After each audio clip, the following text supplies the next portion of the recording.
Merci tout le monde. Merci pour votre participation active parce que nous, pas zombies.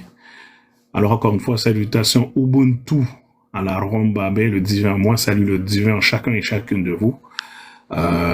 Et nous avons atteint l'objectif 5K. Notre frère cuisinier, chef cuisinier télécommunication est prêt à nous donner ce service. N'oubliez pas de nous aider à avoir de la visibilité car ce message, cet évangile, cette bonne nouvelle n'est pas que pour nous, mais comme les Écritures le disent, hein, propager cette bonne nouvelle à travers la terre. Bon, j'ai peut-être massacré le mot là. Hein? Donc cette bonne nouvelle doit être répandue, l'harmonie cosmique. Hein? L'harmonie cosmique. L'amour divin. On a parlé de l'âme, on a parlé de l'amour divin dans notre série d'échanges. Alors, l'amour divin est la loi des trois comme fondement de la création. Alors, ce repas est prêt. Frère Télécommunication, la parole est à toi. Vous savez comment on procède. Télécommunication nous donne le plein service. Et une fois qu'on a le ventre plein, la parole est à vous. Vous montez sur le panel. Vous avez des questions, n'hésitez pas à les poser. N'hésitez pas à les poser, car elles sont faites, ces questions, après ce repas-là. Les questions sont faites pour être partagées et pour qu'on puisse en discuter. Alors, merci. Télécommunication, la parole est à toi. Je me mets sur mute. Parfait. Alors, je salue la divinité de tout le monde sur le panel. Je vais commencer ce repas avec une entrée. Et l'entrée commence avec cette petite phrase qui est « Avant que le monde ne soit, l'amour fut. » Et c'est par cet amour éternel que toute chose fut appelée à l'existence.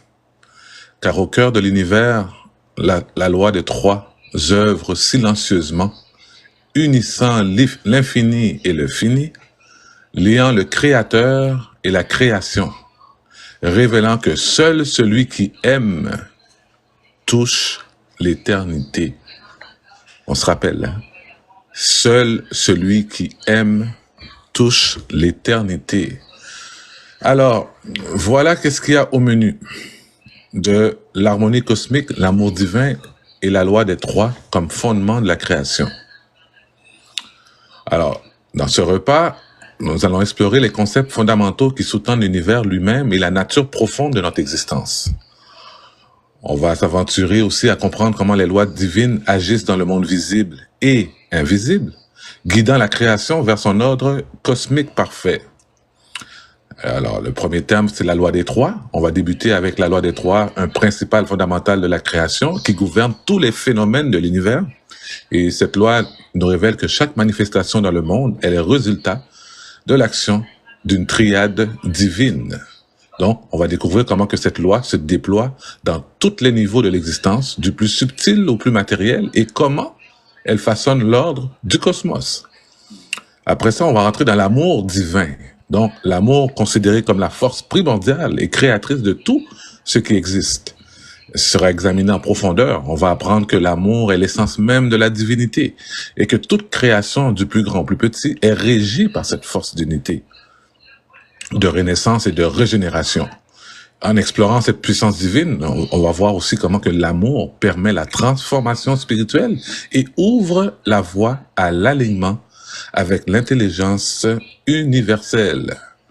Et le troisième point, ça va être les lois universelles. On va discuter des lois cosmiques qui gouvernent l'univers, en mettant aussi l'accent sur la manière dont elles influencent nos vies quotidiennes et la création elle-même.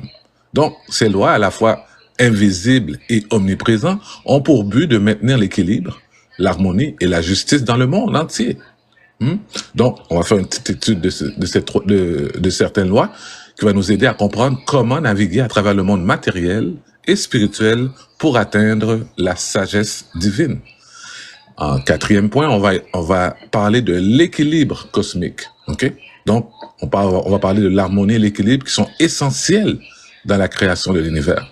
On va voir aussi comment que l'équilibre entre les forces opposées tels que la lumière et l'ombre, la matière et l'esprit, qui fait émerger l'ordre et la beauté de l'univers.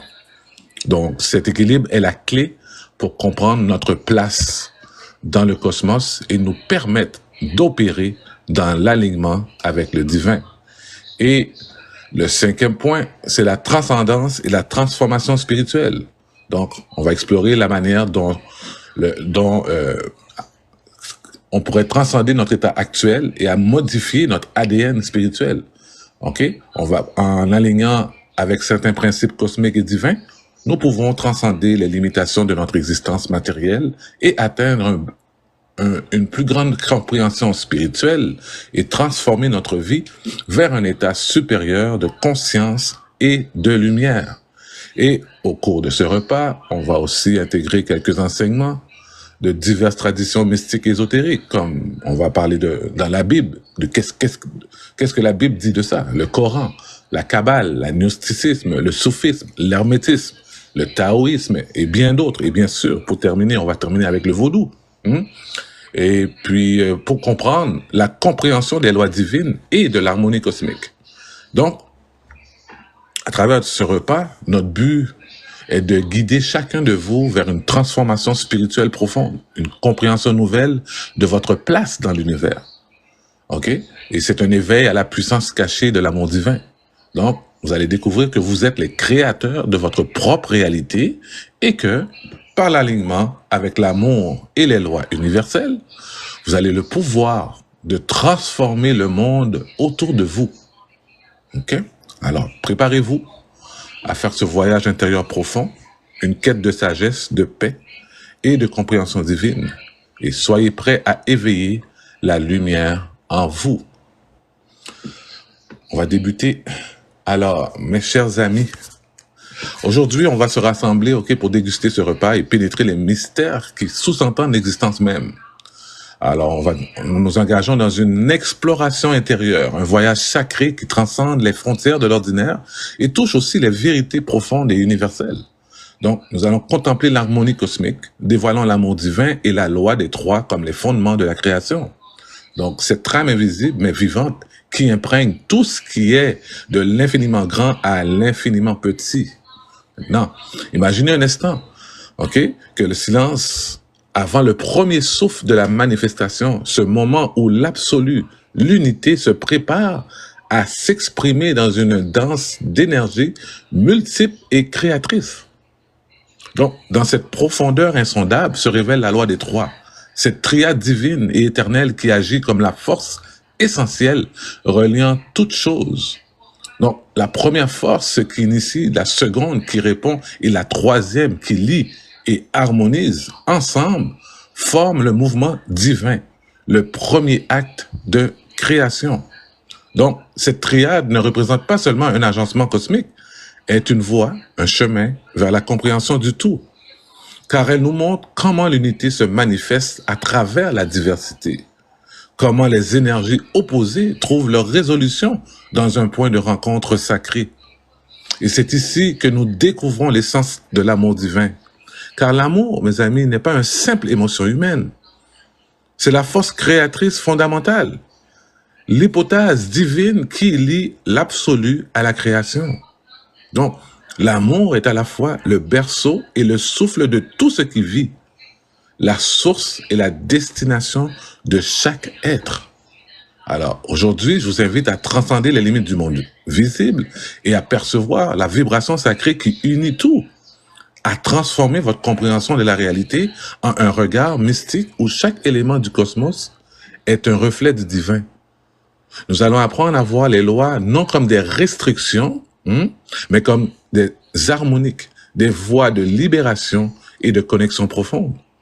Donc, en nous plongeant dans ce repas, tous ensemble, nous ouvrirons notre esprit à l'amour comme la clé de l'univers et la loi des trois comme l'architecture sacrée de la création. Ensemble, tracerons un chemin qui va au-delà des apparences et au-delà de la matière pour atteindre la connaissance de l'essence. Cette essence qui vibre dans chaque cœur, écho d'un amour infini et éternel. Que ce moment soit une porte vers une compréhension qui libère, une sagesse qui transforme et une union qui nous ramène tous à l'unité originelle. Maintenant, rentrons d'emblée dans ce repas. Alors, les 3 conditions de base selon lesquelles l'univers fut créé, sont les suivantes. La première loi, c'est la loi de l'unité ou de l'absolu. Alors, ici, il faut comprendre que cette première condition représente la source unique de toute création. Donc, l'unité ou l'absolu est la condition primordiale et indivisible, qui est la conscience suprême et parfaite d'où tout provient. Elle est le fondement et la conscience universelle qui contient en elle-même toutes les potentialités. La deuxième, c'est la loi de la dualité.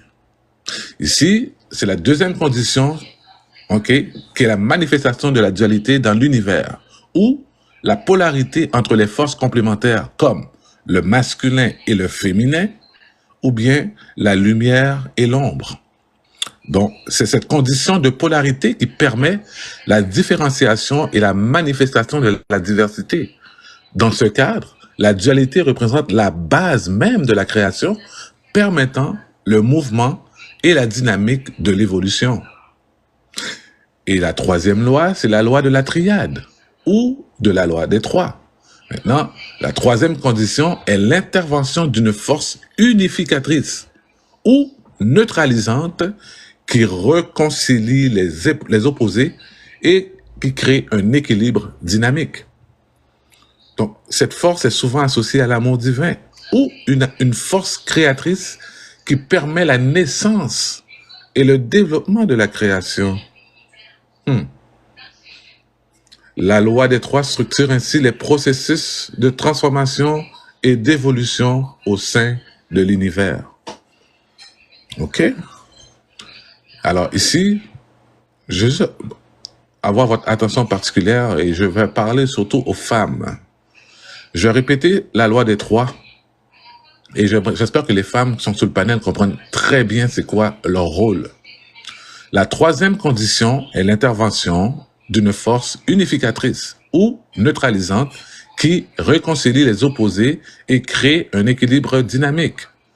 Cette force est souvent associée à l'amour divin ou à une force créatrice qui permet la naissance et le développement de la création. Cette force est souvent associée à l'amour divin ou à une force créatrice qui permet la naissance et le développement de la création. C'est la loi de 3 structures, ainsi les processus de transformation et d'évolution au sein de l'univers. Continuons. Donc, ces 3 conditions, l'unité, la dualité et la triade, interagissent pour former la structure cosmique et énergétique de tout ce qui existe, créant un univers en perpétuelle évolution et équilibre. Maintenant, la création repose sur 3 conditions essentielles. L'espace, le temps et l'équilibre. Maintenant, ce qu'il faut comprendre ici, que ces 3 principes de base, incarnant respectivement la stabilité, le mouvement et l'unité, s'impriment dans chaque manifestation de l'univers. La vie n'est autre qu'un processus de création perpétuelle, une répétition infinie de l'acte de création initial. Donc, à chaque instant, les forces originelles se retrouvent et dansent ensemble, produisant chaque événement, chaque pensée, chaque mouvement. Donc, c'est cette dynamique que la science ésotérique appelle la loi de 3. Maintenant, la loi de 3 et les 3 forces fondamentales. Maintenant, ce qu'il faut savoir.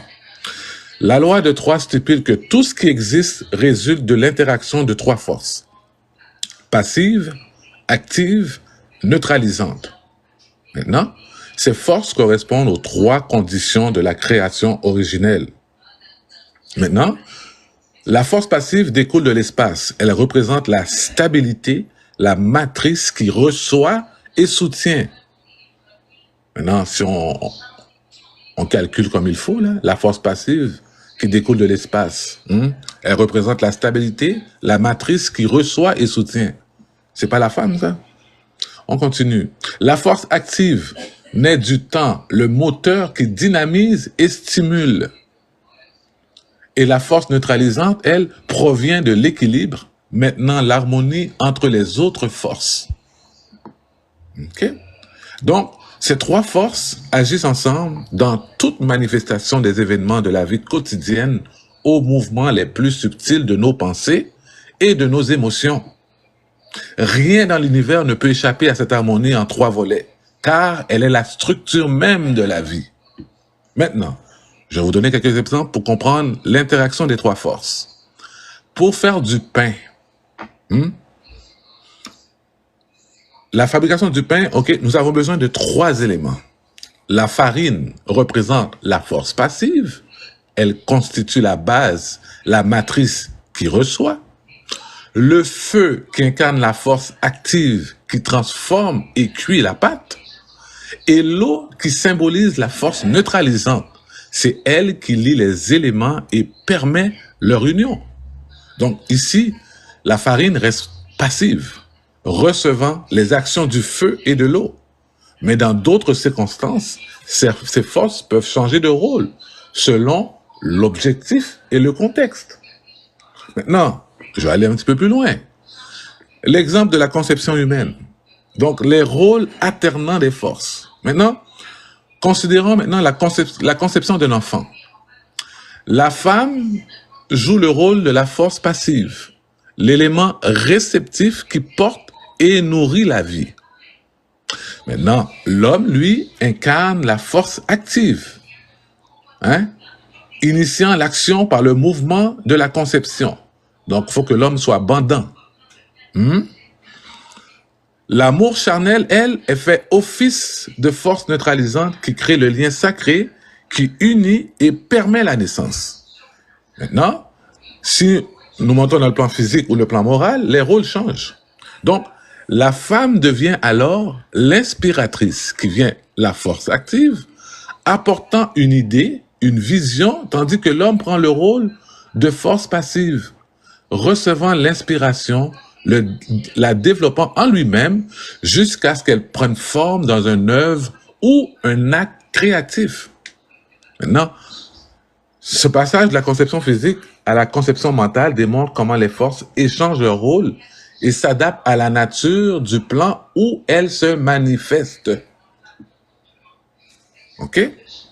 On va continuer. Maintenant, pour faire un achat, il y a une leçon de loi des trois dans l'économie. Alors, on va trouver c'est quoi? La marchandise, elle, représente la force passive, qui est l'objet de l'échange. Le besoin ou désir de l'acheteur représente la force active, qui initie l'action d'achat. Le prix, lui, constitue la force neutralisante, le moyen par lequel se fait l'échange, assurant un équilibre entre l'offre et la demande. Maintenant, cet exemple que je viens de vous donner donne les trois forces qui peuvent agir au quotidien, organisant même nos gestes ordinaires comme les transactions. Maintenant, la force neutralisante, qui est un catalyseur discret et souvent invisible, cependant, elle agit souvent en silence comme un catalyseur.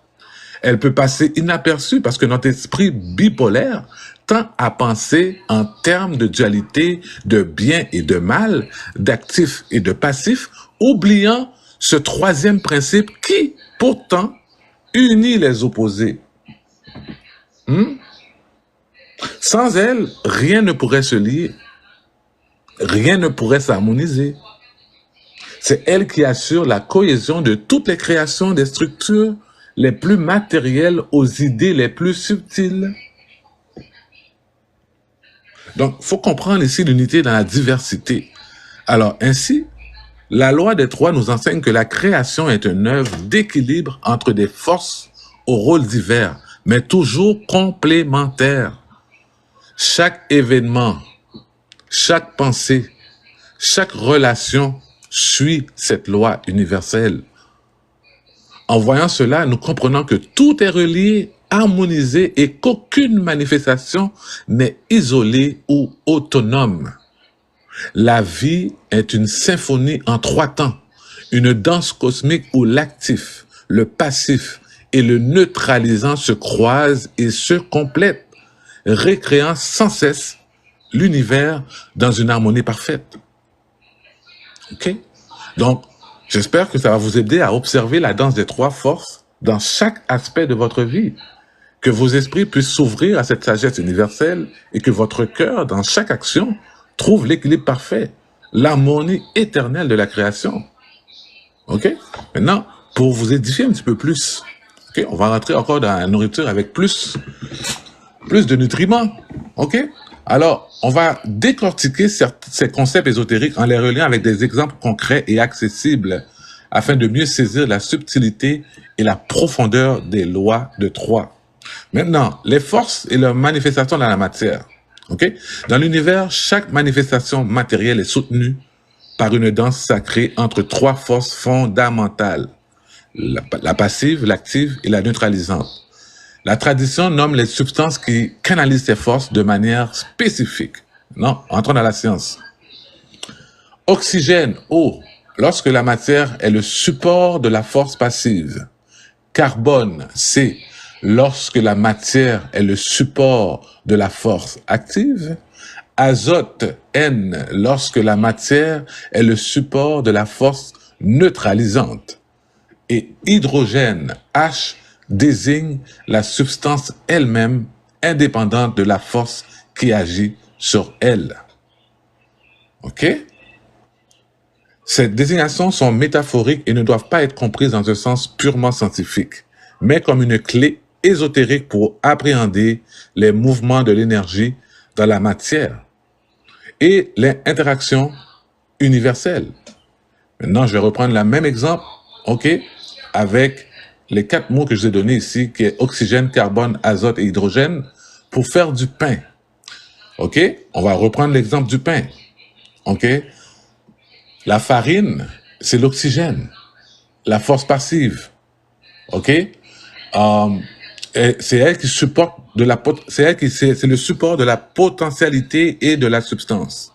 Le feu, c'est le carbone, qui est la force active qui catalyse la transformation. Et l'eau, c'est l'azote, qui est la force neutralisante qui harmonie et équilibre les éléments.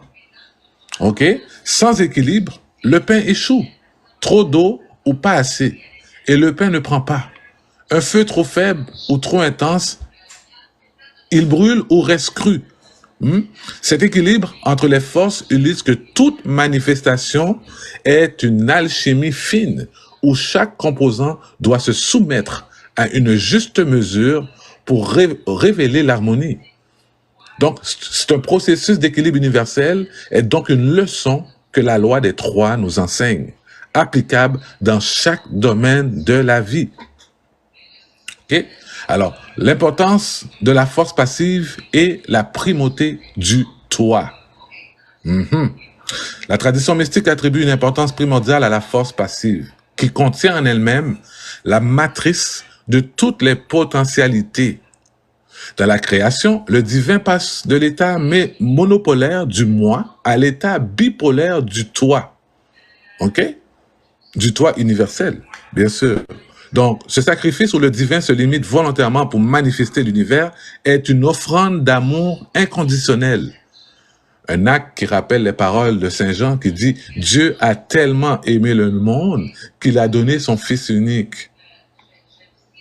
Donc, ce passage du moi au toi nous enseigne que l'amour, force neutralisante, est le pont sacré qui relie le Créateur à la création, qui équilibre les polarités de l'univers et maintient la cohésion entre le divin et le manifesté. Le monde devient ainsi le toi, l'objet de sollicitude du divin. Aussi, cette polarité ancrée dans l'amour est ce qui permet à chaque âme d'expérimenter la création comme un reflet du divin, un espace où le moi et le toi fusionnent en harmonie. Maintenant, je vais vous donner un exemple concret de la relation humaine. Alors, imaginez, OK, une relation humaine profonde. La personne réceptive est l'oxygène. C'est elle qui est la force passive. Elle incarne la disponibilité, l'écoute et la profondeur. La personne active, c'est elle qui est carbone. Force active, elle apporte l'énergie, l'initiative et la vitalité. Et l'amour et la compréhension, c'est l'azote. C'est elle qui est la force neutralisante qui équilibre les deux pôles et permet à l'harmonie de s'installer. Donc, cette harmonie-là, elle est possible seulement grâce à l'action de la force neutralisante qui révèle l'essence même de la loi des trois. Sans amour et compréhension pour équilibrer les énergies, la relation peut devenir déséquilibrée, tout comme un pain peut échouer sans la bonne mesure de ses éléments. La polarité du centre intellectuel et le monde. Donc, dans les traditions ésotériques, notre centre intellectuel inférieur est bipolaire, ce qui nous limite souvent à percevoir la réalité de manière dualiste. Donc, cette structure bipolaire adaptée au monde réagit surtout aux influences A, c'est-à-dire aux sollicitations extérieures. Mais en intégrant la loi des trois, en comprenant la danse des forces en nous, nous pouvons transcender cette dualité pour entrer dans une compréhension tripolaire, équilibrée par la force neutralisante qui nous permet d'accéder à une conscience supérieure. Non? L'application de la loi des trois dans la vie quotidienne. Chaque jour, la loi des trois s'incarne dans nos actions, nos pensées et nos relations. En reconnaissant ces trois forces et en cherchant à les harmoniser, nous pouvons réaliser une vie plus équilibrée et spirituellement riche. L'application de cette loi ne se limite pas au rituel ou au moment de méditation. Elle se vit à travers chaque interaction, chaque décision, chaque acte d'amour. En cela, la loi des trois devient un outil de transformation intérieure, un guide vers la réalisation de notre plein potentiel, tout comme la farine, l'eau et le feu unissent leurs qualités pour créer le bon pain qui nourrit l'âme et le corps. Cette compréhension de la loi des trois n'est pas seulement théorique, elle nous appelle à la mettre en pratique dans chaque instant de notre existence, à devenir des alchimistes de notre propre vie. Attendez pas, quelqu'un vient de vous sauver là. C'est vous qui êtes alchimiste. C'est à vous de découvrir dans cette loi la clé pour élever votre conscience et harmoniser les forces qui les traversent. Nous sommes confrontés à la distinction entre les influences A et B, représentant respectivement le monde matériel illusoire et le monde spirituel impérissable. Les influences A symbolisent la Terre, c'est-à-dire la force visible, matérielle et opposée en équilibre polaire, tandis que les influences B, eux, symbolisent le ciel ou la réalité supérieure et éternelle.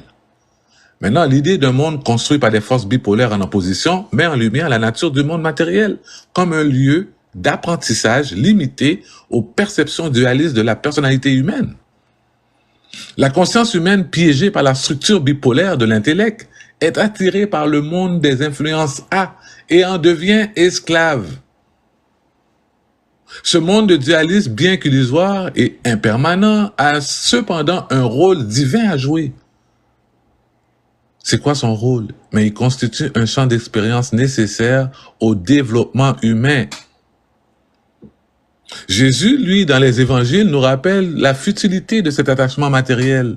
La quête des trésors terrestres est vaine face à la permanence des trésors spirituels qui seuls sont impérissables. Non, cette séparation entre les deux mondes, la terre et le ciel, forme un point fondamental pour le chercheur. Il ne s'agit pas de se lancer dans un combat frontal contre les influences A, car elles agissent sous la loi générale et donc selon la volonté divine. Est-ce que vous comprenez, guys? En ce sens, elles sont aussi nécessaires que les influences B. Cependant, l'objectif du chercheur spirituel n'est pas de se perdre dans le domaine des influences A, mais de transcender leur emprise. Pour ce faire, il doit absorber les influences B, qui est les énergies divines et transcendantes qui élèvent l'âme. OK?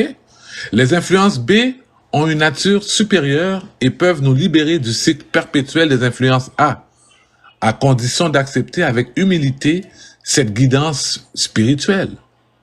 En se laissant transformer par cette influence B et en cultivant la foi en une réalité supérieure, le chercheur apprend à s'aligner avec la volonté divine et à éviter les pièges de l'ego. Ce processus de libération implique donc une rééducation complète de l'intelligence pour discerner entre ces deux types d'influence et une transformation profonde pour passer de l'illusion du monde matériel à la sagesse du monde spirituel. Le chercheur est ainsi appelé à transcender le conflit interne de la dualité, non pas en s'attaquant aux forces du monde, mais en embrassant une vision plus vaste et en cultivant les trésors spirituels du ciel. Donc, la progression spirituelle d'une personne qui, lorsqu'il atteint des niveaux élevés de conscience, se voit confier des responsabilités dans la gestion des énergies du monde matériel ou des influences A. Cette mission repose sur une compréhension approfondie du monde bipolaire, le domaine des influences polarisées qui composent la réalité matérielle. Alors, l'intelligence humaine ici est soulignée comme un outil fondamental, conçu pour percevoir et analyser ce monde bipolaire. Selon le principe platonicien, l'initié peut connaître ce monde matériel en partie car son intelligence en reflète la structure polaire.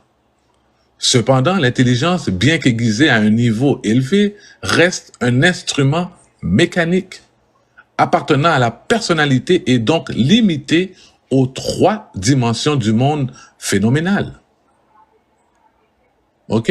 Donc, il y a une mise en garde contre l'erreur de confondre la personnalité avec la véritable essence spirituelle, car la personnalité est agnostique par nature et ne peut percevoir la réalité ultime. Donc, la loi des trois est introduite comme une clé pour comprendre l'origine et la structure du cosmos. Au commencement, l'absolu, la source unifiée, contient en lui les trois forces primordiales, unies et consubstantielles. Cette unité trinitaire représente le sommet de la création, symboliquement le sommet de la pyramide de l'univers. Donc, cette conception rappelle la Sainte Trinité où les trois forces de l'absolu se manifestent de façon indivisible. Et à mesure que l'absolu se déploie pour créer l'univers, les trois forces se séparent et agissent de manière autonome dans les mondes créés. Ainsi, chaque échelon de la création est structuré par trois forces ou hyptotases de l'absolu. Mais dans un état de disjonction, ces forces agissent comme des groupes de lois régissant chaque niveau de la création, chaque monde devenant un échelon sur le rayon de création. Et ce rayon est hiérarchisé, chaque échelon subissant l'influence des lois des niveaux supérieurs. Maintenant, dans ce contexte, la matière la plus dense symbolisée par la pierre est plus bas de cette hiérarchie, totalement soumise aux lois et à la volonté de l'absolu. En suivant cette hiérarchie descendante, la volonté divine pénètre et conditionne tous les êtres et tous les niveaux de l'univers. Chaque échelon étant une manifestation fragmentée de l'unité initiale de l'absolu. Alors ici, on est invité à reconnaître ce schéma cosmique où la polarité, la trinité et la hiérarchie des lois révèlent la structure de l'univers. En travaillant avec les influences A, il peut mieux comprendre le jeu des forces divines à l'œuvre dans la matière et à apprendre à intégrer ces lois sans s'opposer à elles, tout en cherchant à s'élever spirituellement vers les influences B qui mènent à la réalité impérissable.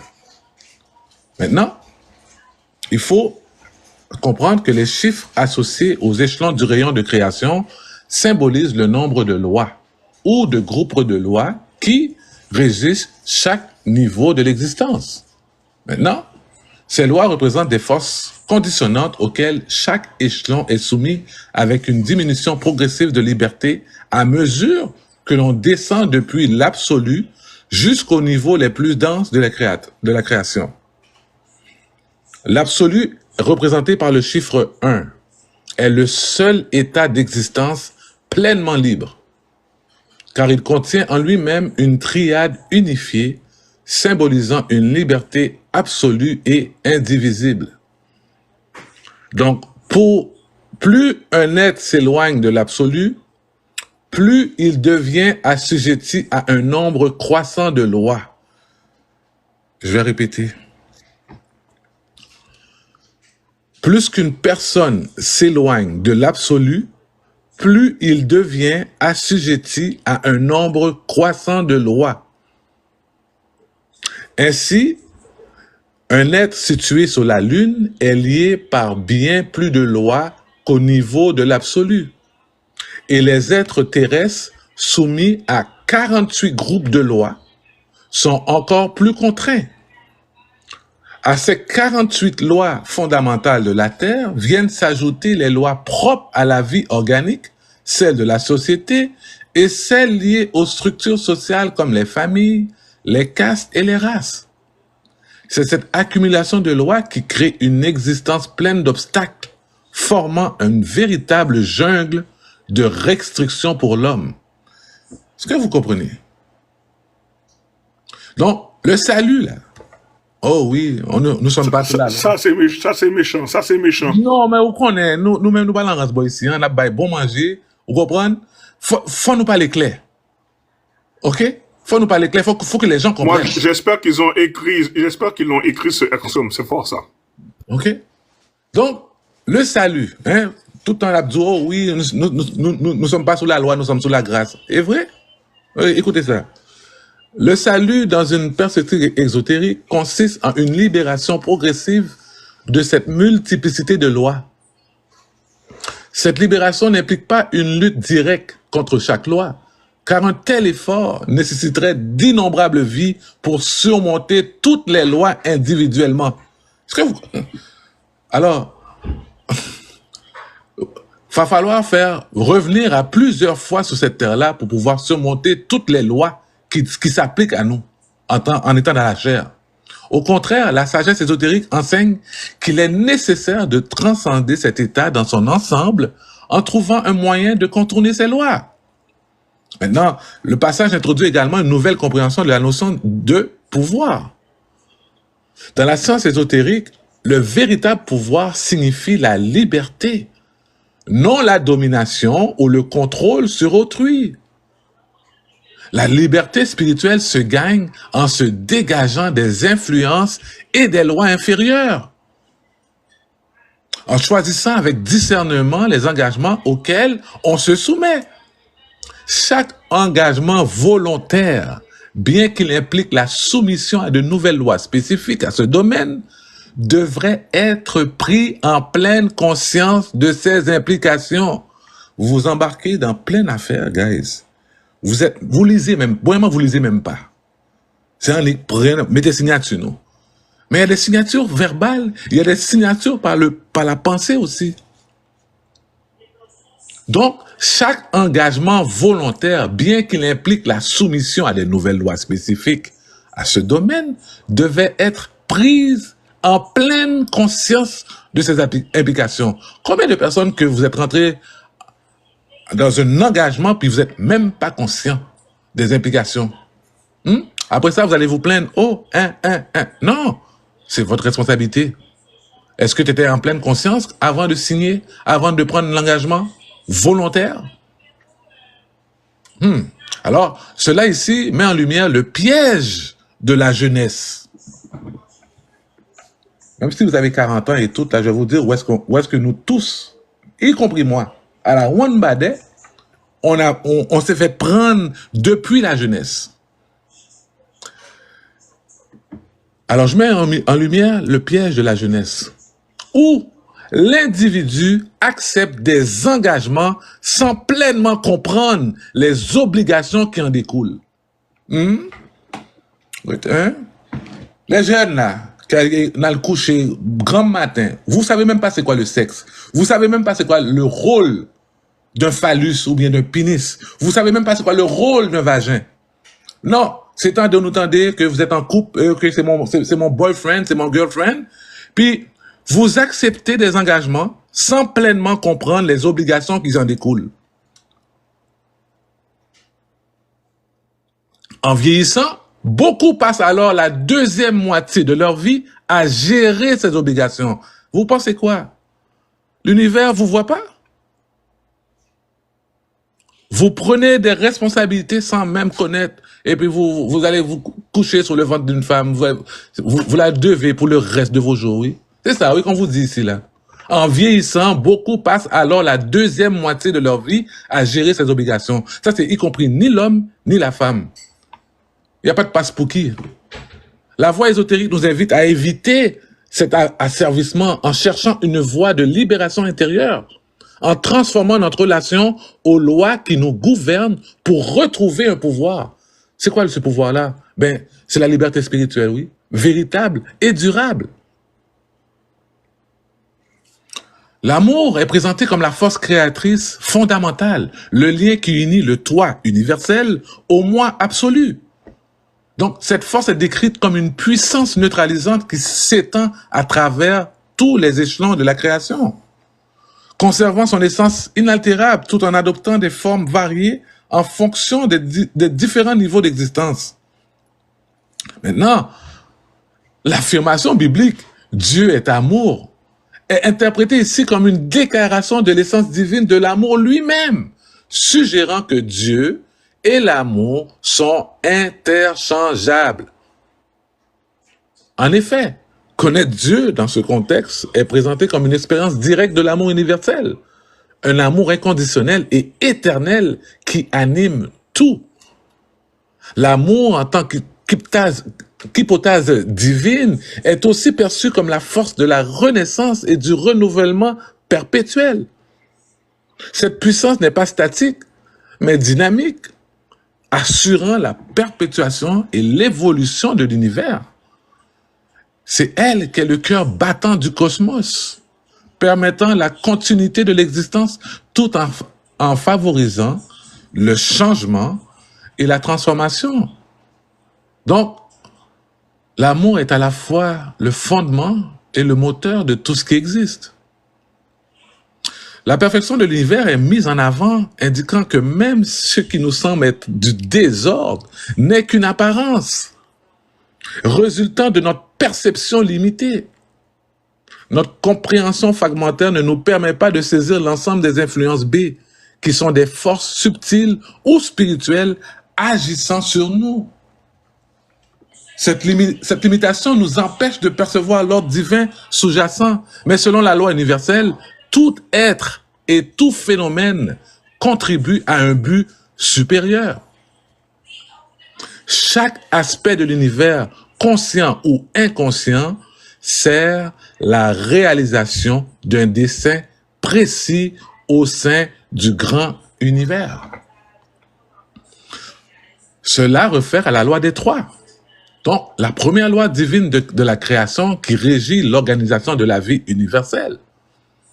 Selon cette loi, tout est conçu par une interaction tripartite. Force créatrice, passive et neutralisante, qui structure l'existence à tous les niveaux. L'amour est ici vu comme une expression de cette force neutralisante, équilibrant les forces créatrices et réceptives pour maintenir l'harmonie et permettre l'accomplissement de la volonté divine à travers l'univers. Maintenant, on va rentrer dans le monde de la langue des oiseaux pour aller chercher le message caché, pour dévoiler les dimensions ésotériques cachées des mots. Et je vais prendre ces trois mots-là, qui est l'espace, temps et équilibre. OK? Espace. Dans le mot espace, il y a le est. Donc, ce son renvoie souvent à l'idée de l'être, qui est l'essence ou l'esprit, symbolisant une présence ou une existence pure. Dans le mot espace, il y a le mot pas. Ce son évoque la paix, mais aussi le souffle ou l'expansion, rappelant l'air ou l'espace vide qui permet l'ouverture. Et ce son peut évoquer aussi le fait de savoir ou de comprendre, comme dans c'est ou ceci, nous ramenant à la conscience et à la reconnaissance. Maintenant, en langue des oiseaux, espace est compris comme l'être en expansion consciente. C'est le lieu de tous les possibles, l'ouverture sacrée où l'esprit se déploie. On va aller chercher dans le mot temps. Qu'est-ce que temps veut dire en langue des oiseaux? Temps, le T, qui ce son initial qui évoque la terre, le temps, la matérialisation, la force qui structure et organise. Dans le mot temps, il y a le M, représente souvent une intériorité, un mouvement vers l'intérieur, comme dans âme ou même, suggérant le noyau ou le centre. PS peut se lire comme un psaume ou une prière, ou encore évoquer une vibration subtile reliant à l'esprit. Maintenant, la signification de temps, c'est le temple intérieur de la vibration ou la terre intérieure qui résonne. C'est le mouvement structuré qui rythme et matérialise l'expérience dans la création.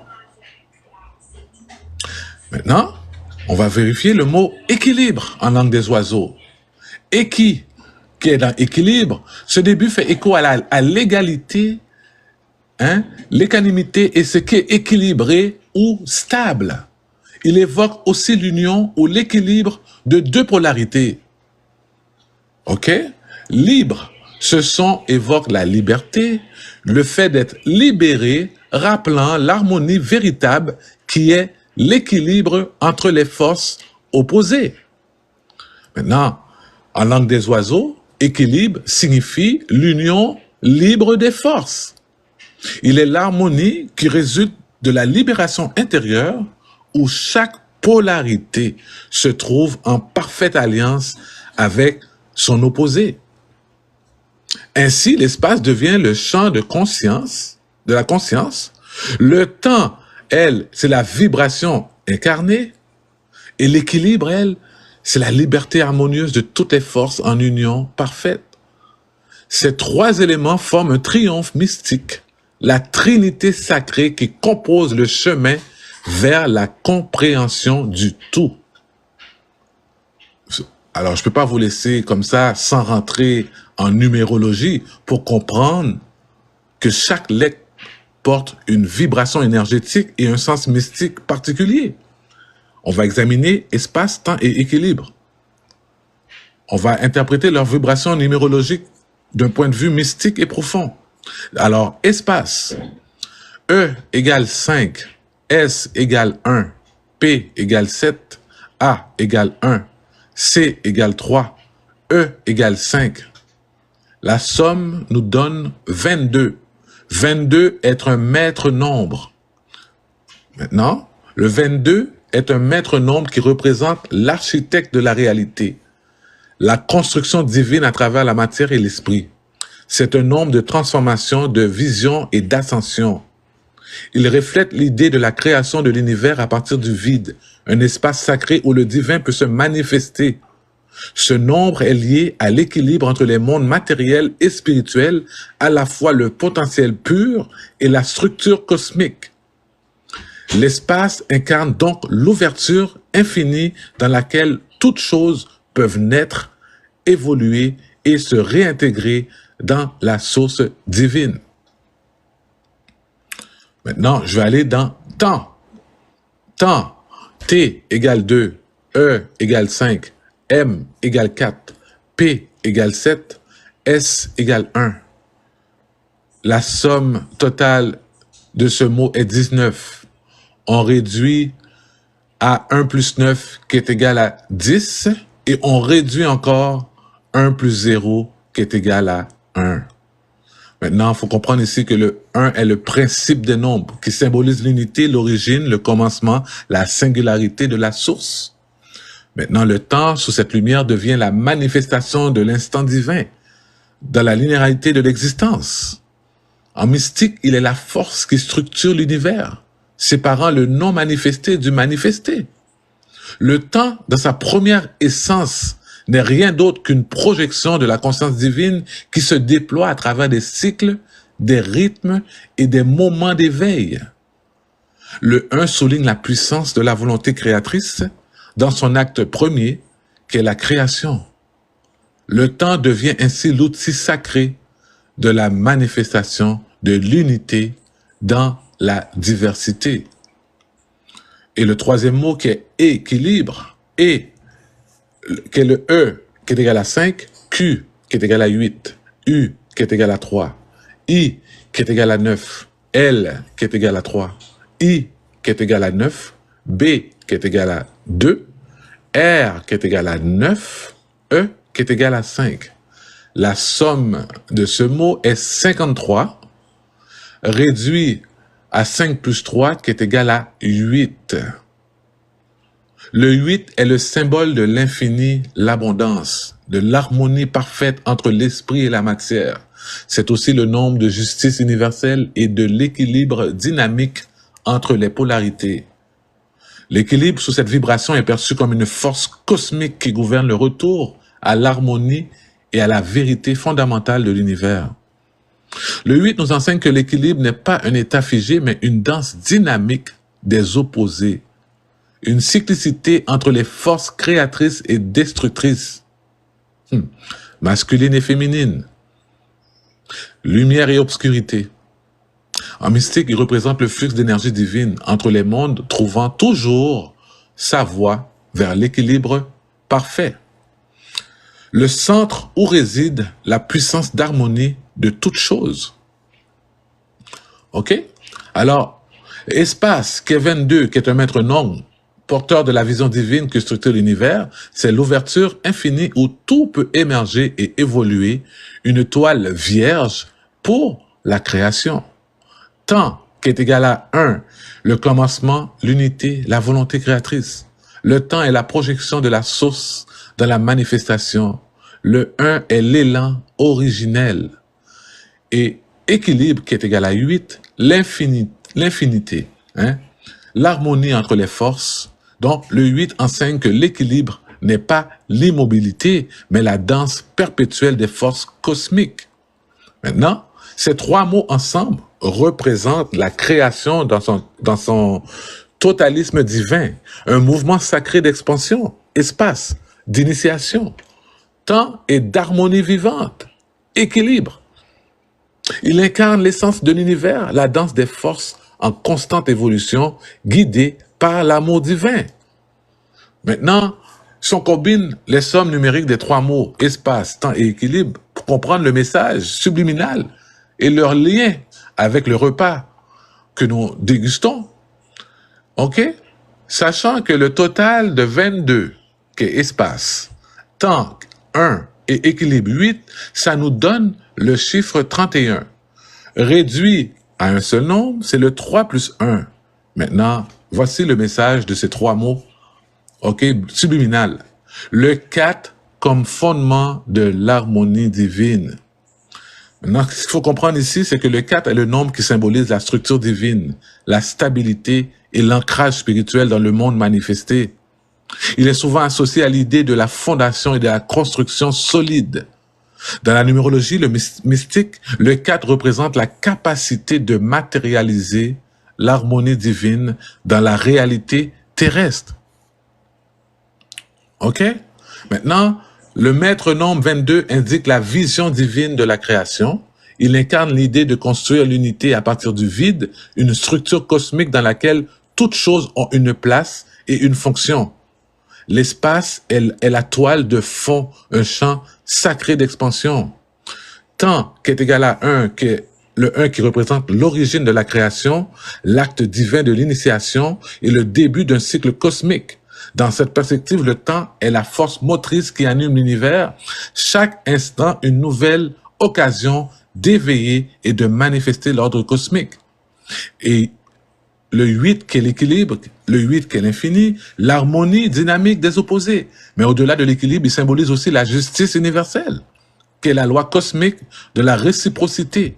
C'est l'influx d'énergie infinie en perpétuelle circulation pour maintenir l'harmonie entre les différentes dimensions et de l'existence. OK? Le 4, le tout ensemble, ça représente, OK, il y a un message profond et transformateur dedans. Il faut comprendre qu'il insiste sur l'importance de la stabilité spirituelle dans l'évolution de la création. OK?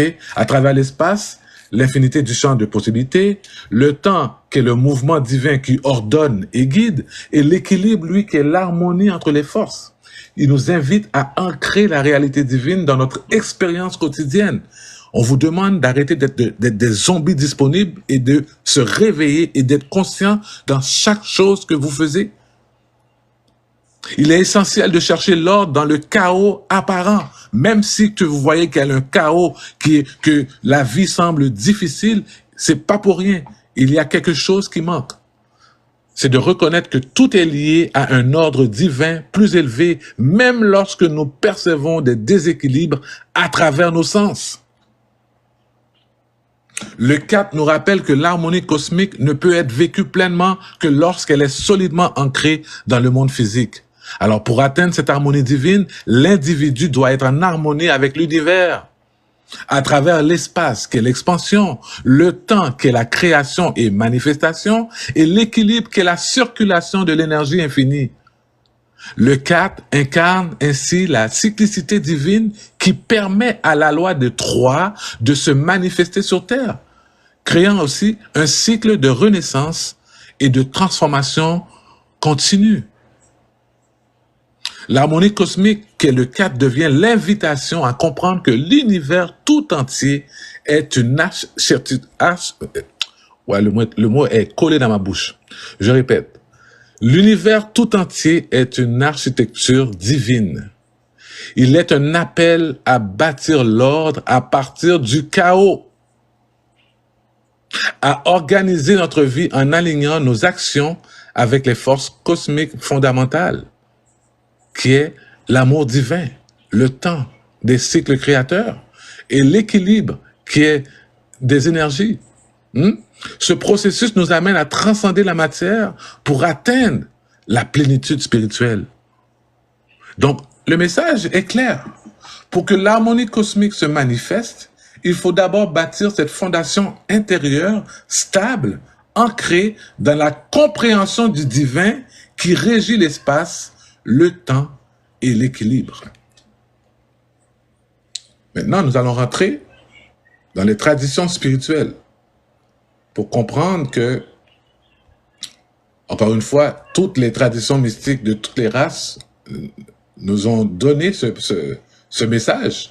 Mais, encore une fois, ce message, ça reflète la connexion entre l'amour et la loi divine et l'équilibre universel.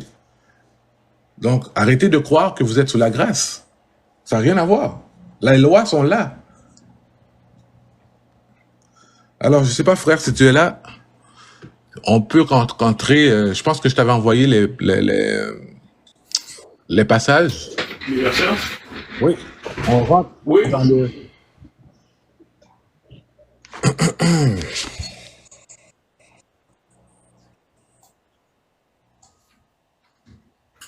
Moi, ce que j'ai ici, c'est Évangile de Jean, chapitre 1, de 1 à 4. Exact. Est-ce que tu veux que je le lise? Oui, tu peux le lire, oui. Moi, je vais donner la définition. Un instant. Au commencement était... Au commencement était la parole, et la parole était avec Dieu. Et la parole était Dieu. Elle était au commencement avec Dieu. Toutes choses ont été faites par elle, et rien de ce qui a été fait n'a été fait sans elle. Elle est En elle était la lumière, la vie, et la vie était la lumière des hommes. Voilà. Maintenant, ici, il faut comprendre que la parole, le logos, représente la manifestation de l'amour divin dans la création. Maintenant, le logo qui est le principal créateur qui ordonne l'univers à partir du chaos primordial. L'amour divin est l'énergie créatrice qui donne naissance à tout ce qui existe et qui se manifeste sous forme de lumière, qui est la compréhension divine. Le passage évoque la loi des trois, qui est le logo, qui est la parole, le Père, Dieu et le Saint-Esprit, et la lumière créatrice collaborent pour former l'unité divine. Alors, le principe de création par l'amour traverse les dimensions et donne naissance à toute forme de vie où l'harmonie cosmique est la conséquence du respect de cette loi universelle. Maintenant, dans le Coran, la sourate 3, 190-191. Oui, tu m'entends? Oui, je t'entends. Certes, dans la création des cieux et de la terre et dans l'alternance de la nuit et du jour, il y a des signes pour les doués d'intelligence qui, debout assis couchés sur le sol, invoquent Allah et méditent sur la création des cieux et de la terre, disant: Notre Seigneur, tu n'as pas créé cela en vain. Gloire à toi, préserve-nous du châtiment du feu. Alors ici, ce passage met en évidence l'importance de la méditation sur la création divine. Ça souligne que tout l'univers a un but et une finalité. La création des cieux et de la terre et l'alternance du jour et de la nuit rappellent le cycle éternel de l'unité et de la dualité. Cela illustre parfaitement la loi des trois. Dieu, qui est la création, et l'homme en tant qu'observateur. L'amour divin se manifeste dans la beauté de l'équilibre cosmique et l'individu est invité à s'élever spirituellement pour saisir l'harmonie divine dans ce qui semble être un enchevêtrement des forces opposées. Maintenant, il faut comprendre ici que la méditation permet de comprendre que tout est lié à un ordre supérieur, un amour qui régit l'univers tout entier. OK? Est-ce que tu l'as, le livre des morts, le chapitre 125? Non, j'ai pas le livre des morts, le chapitre 125. Je vais le lire. Je pense qu'on entend une musique en arrière.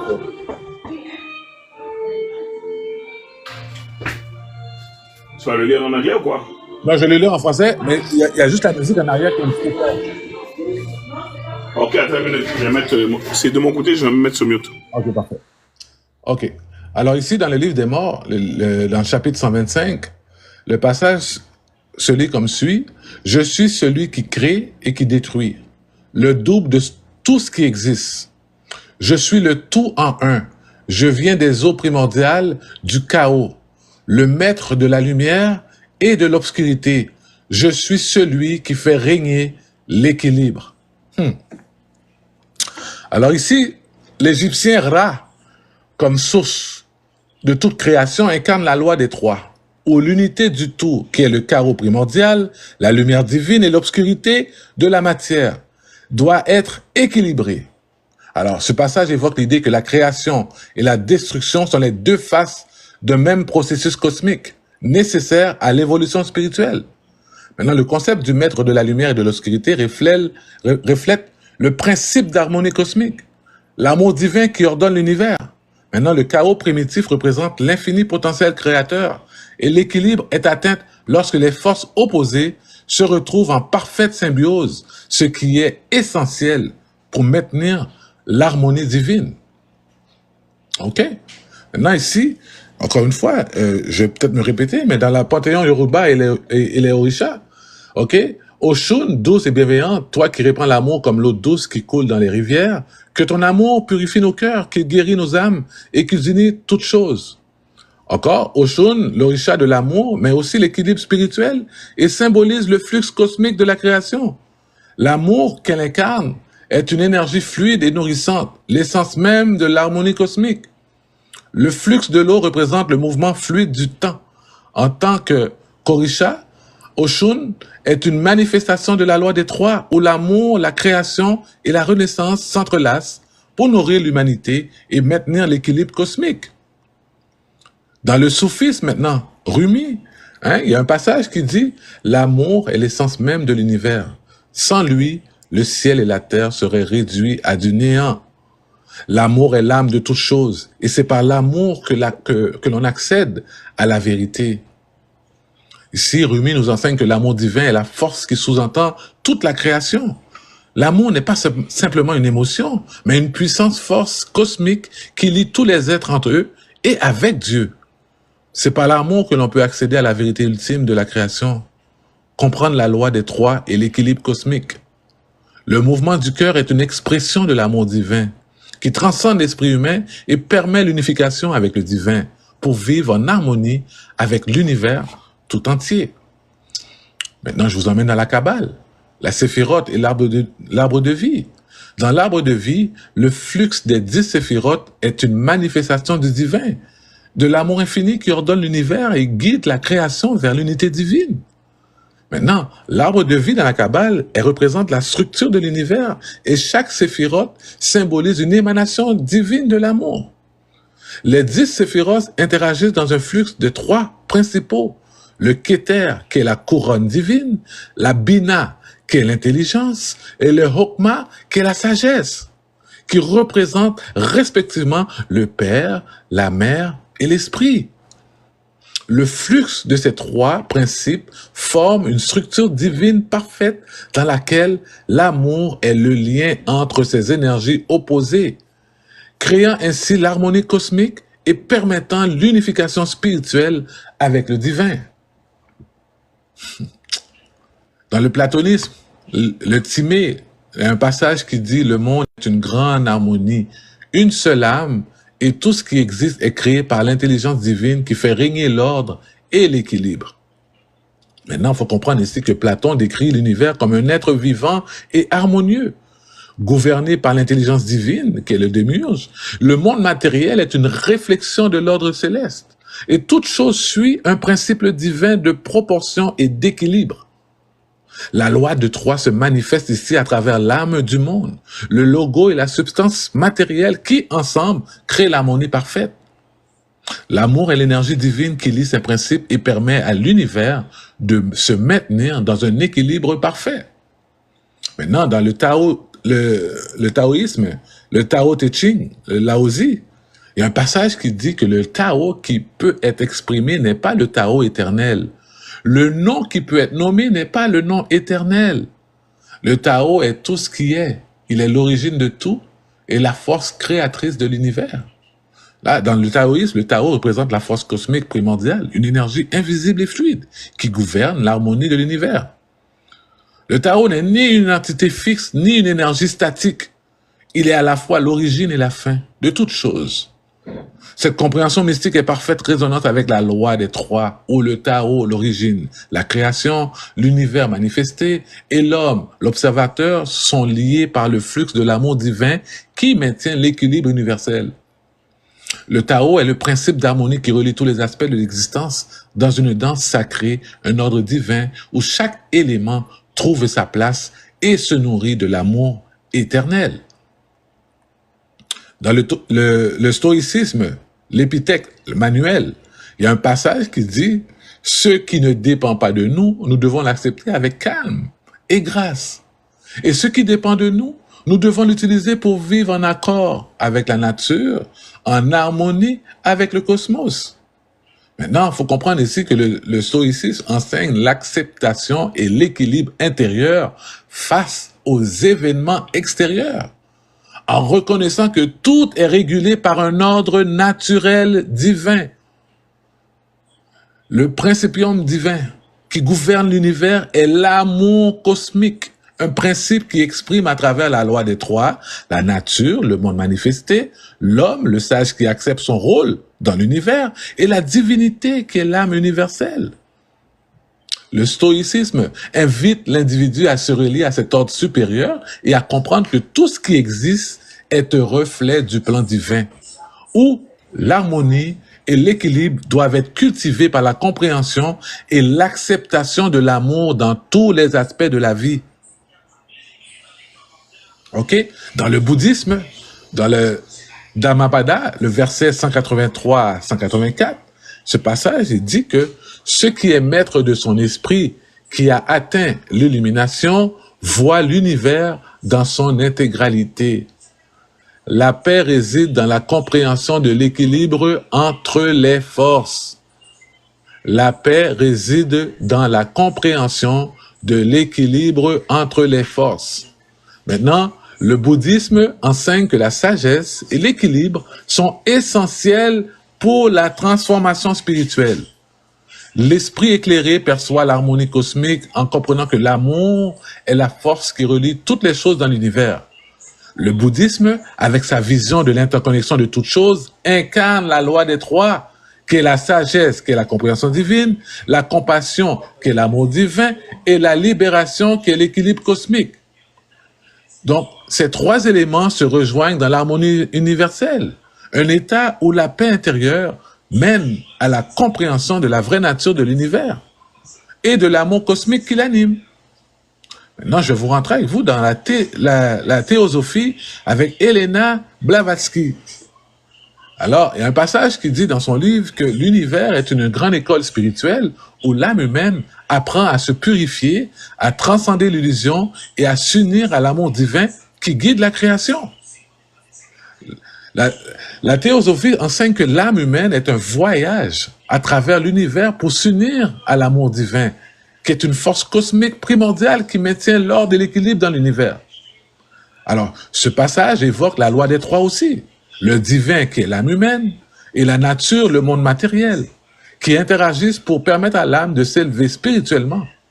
Alors, à travers l'amour divin, l'âme apprend à transcender les illusions matérielles pour se connecter à l'unité cosmique et comprendre son rôle dans l'harmonie divine. OK?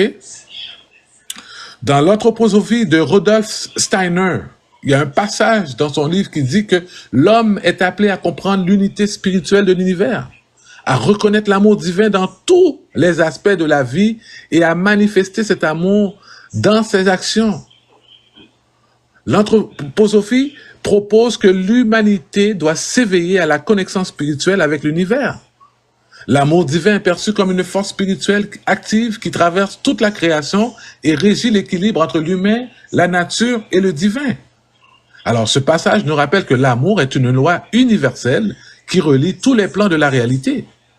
L'humanité doit comprendre que son but spirituel est de vivre en harmonie avec cette loi et d'agir en accord avec l'amour divin afin de participer à l'ordre cosmique. En alchimie, il y a un passage qui dit dans le grand œuvre, la matière se transforme sous l'influence de l'amour divin. Alors, ce processus symbolise la purification de l'âme et l'atteinte de l'unité divine. L'alchimie est un chemin spirituel qui vise à transmuter la matière en lumière en symbolisant la purification de l'âme humaine. Alors ce passage-là, il évoque l'idée que l'amour divin, la force qui transmute et purifie toute chose, permettant ainsi l'évolution spirituelle de l'individu. L'unité divine, elle est atteinte qu'en servant la loi des trois, où la matière, l'esprit et l'âme se rencontrent dans l'équilibre parfait, permettant l'ascension de l'âme vers l'amour universel. Dans le panthéisme, il y a un passage qui dit que Dieu n'est pas un être séparé du monde, mais il réside dans chaque particule de l'univers. Chaque arbre, chaque ruisseau, chaque étoile porte la trace de l'amour divin qui soutient tout ce qui existe. Le panthéisme enseigne que le divin est présent en toutes choses, que l'amour divin est la force qui maintient et soutient l'harmonie universelle. Chaque élément de l'univers, qu'il soit matériel ou spirituel, est une manifestation de l'amour divin. Une expression de la loi des trois qui relie le divin, le monde et l'individu, dans une interconnexion parfaite. Le panthéisme invite l'homme à reconnaître la divinité dans la nature et à vivre en harmonie avec l'univers, respectant l'équilibre cosmique qui découle de l'amour universel. Dans l'hindouisme, dans le Bhagavad Gita, le chapitre 9, verset 22, il dit « À ceux qui sont dévoués à moi et qui me servent avec amour, je leur donne la sagesse et la compréhension pour qu'ils puissent me connaître. Dans l'hindouisme, l'amour divin est l'essence même de la création. Ce passage-là montre que l'amour pour le divin ouvre la voie à la sagesse et à la connaissance spirituelle. C'est en servant avec amour, l'individu établit une connexion divine avec le tout et en retour reçoit la lumière de la connaissance divine. Ça reflète que la loi des trois, l'amour divin, l'âme individuelle et la connaissance spirituelle permettent à l'individu de s'unir à l'amour éternel et de comprendre l'harmonie cosmique. Maintenant, si vous n'avez pas de connaissance, c'est parce que vous n'avez pas d'amour. Parce que celui qui ouvre, celui qui montre que l'amour pour le divin ouvre la voie à la sagesse et à la connaissance spirituelle. En servant avec amour, l'individu établit une connexion divine, c'est automatique, avec le tout. Et en retour, tu vas recevoir la lumière de la connaissance divine. Ça, j'aime ce passage de l'hindouisme. Et bien sûr, dans le vaudou, on se dit par voie orale que l'amour et l'équilibre sont la clé de la vie spirituelle. Tout est lié. Et chaque acte sacré que nous accomplissons rétablit l'harmonie avec les lois et avec le monde. Alors ici, dans le vaudou, l'amour divin est une énergie qui traverse l'univers et qui régit l'harmonie entre les humains et les lois, esprit ou divinité. Alors ce passage-là souligne que l'importance de maintenir un équilibre spirituel à travers des actions sacrées et des rituels, car toutes les choses sont interconnectées. Chaque acte de dévotion ou de service envers les lois est une manière de se réaligner. Donc, ça permet de réaligner l'individu avec les forces cosmiques, rétablissant ainsi l'harmonie dans sa vie. La loi de trois se manifeste dans cette relation. L'amour divin, qui est les lois, l'âme humaine, l'individu qui cherche l'équilibre, et l'univers, qui est la structure cosmique régie par l'amour. Ces trois aspects sont essentiels pour l'épanouissement spirituel et le maintien de l'équilibre dans le monde visible et invisible. Maintenant, dans ce repas que nous avons mangé, avec les passages bibliques, ça nous démontre que tous les passages de diverses traditions religieuses, philosophiques, spirituelles, telles que la Bible, le Coran, le taoïsme, le stoïsme, le bouddhisme, la théosophie, l'anthroposophie, l'alchimie, le panthéisme, l'hindouisme et le vaudou, et bien d'autres, convergent vers une vérité profonde. Et quelle est cette vérité? C'est l'amour divin, qui est la force créatrice fondamentale et l'énergie cosmique qui maintient l'harmonie dans l'univers. À travers les différents enseignements mystiques, on a découvert que l'amour, dans ses multiples manifestations et compréhensions, est la clé pour comprendre l'équilibre cosmique et la loi des trois qui structure la réalité. Cette loi se manifeste dans la relation sacrée entre l'âme humaine, l'univers et le divin. Chaque tradition met en lumière l'importance de vivre en harmonie avec cette loi universelle, d'agir avec sagesse, compassion et dévouement. Cela va vous permettre de transcender les illusions du monde matériel et atteindre la compréhension divine. En comprenant que tout dans l'univers est relié par l'amour divin, nous pouvons commencer à rétablir l'équilibre en nous-mêmes et dans le monde qui nous entoure, afin de participer pleinement à l'œuvre divine et d'incarner la véritable harmonie cosmique. Cette compréhension est la porte d'entrée vers l'illumination spirituelle, où nous pouvons nous éveiller à notre véritable nature divine et réaliser notre rôle dans l'univers en tant qu'être spirituel, en quête de l'unité divine. Alors, ce repas mystique et métaphysique nous invite à transcender nos limites humaines, à transformer notre vision du monde et à obtenir la compréhension que l'amour divin est l'essence de toute chose. C'est en cultivant cet amour en nous-mêmes et en agissant selon les principes divins que nous pourrons élever notre conscience, harmoniser nos actions et devenir des instruments de l'amour universel dans le monde. OK? Maintenant, mes amis, on vient d'entreprendre ensemble un voyage mystique au cœur de la création. Okay? Une exploration des lois divines qui régissent l'univers et de la nature profonde de l'amour. Et cette force primordiale est l'essence même de notre existence. Okay? Nous avons non seulement touché l'éther de l'absolu, mais aussi pris conscience des voies secrètes de l'harmonie cosmique qui tisse l'ordonnance de tout ce qui est. Ok? En résumé, c'est quoi? La loi des trois, cette puissance force divine nous a révélé son rôle central de la création. Elle est partout. Elle n'est pas seulement un concept théorique, mais une clé vivante, un passage dans le monde visible et invisible, un mécanisme mystique opérant à tous les niveaux de l'existence, du plus grand au plus petit, de l'absolu à la terre. Elle est la matrice cachée derrière la manifestation elle-même. L'amour divin, elle est la force créatrice et régénérative qui a été le moteur caché derrière l'évolution des mondes. Cet amour qui ne connaît ni fin, ni début, pénètre dans chaque dimension de l'être et fait éclore la lumière dans les ténèbres de la matière. Et à travers l'amour, l'âme humaine s'éveille à sa véritable nature et s'unifie avec l'intelligence universelle, car Dieu est amour et l'amour est la véritable essence de la divinité. Nous avons aussi examiné dans la manière dont les lois universelles et les forces cosmiques gouvernent l'ordre de la création. Chaque planète, chaque étoile, chaque atome vibre au rythme de ces lois. Faut pas oublier ça. À un niveau plus intime, nous avons vu comment notre propre conscience, en accord avec sa loi, peut transcender les limitations du monde phénoménal et se réconcilier avec l'infinie volonté du divin. L'équilibre cosmique que nous avons exploré est une danse infinie entre les forces opposées, une polarité qui donne naissance à l'harmonie parfaite lorsque l'âme humaine apprend à les comprendre, à les intégrer et les utiliser pour réaliser sa nature divine. Alors nous sommes ici pour rappeler que l'harmonie intérieure doit se refléter à l'extérieur, que l'équilibre spirituel et physique sont indissociables, et que la quête de la lumière passe par l'acceptation des ombres.